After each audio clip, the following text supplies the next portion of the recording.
Gətirib bax. Demək Balkan gedib dovşan əti alır. Azərbaycanda. Bax, indi qulaq as. Yeməyə bileyim, dovşan bilərsən. əti də Yox, yox. bu məcbur deyil, yeməyə bilərsən. Amma mənimlə dostsansa, mənə bunu yeməklə sübut elə. Dovşanla mən sübut edəcəm, gətir azından öyle. Həqiqi dovşan əti. Valla dovşan ətidir. Özdə ən Bana ben yaxşısından. siz tanıyarsınız. Bilmiyorum. O hamı ona Faqayev yedi. Sen Alışqa. xətir və İndi bir yeyərəm. dəqiqə.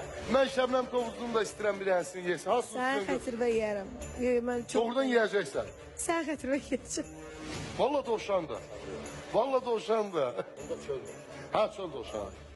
Nə Yedin. deyirdilər dovşan əti tatlıdır, inanmırdım.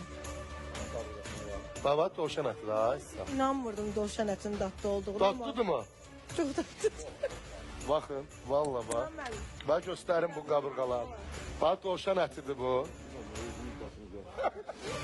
Ha? Mən həyatımda yeməmişəm, yemərəm də. Al ye.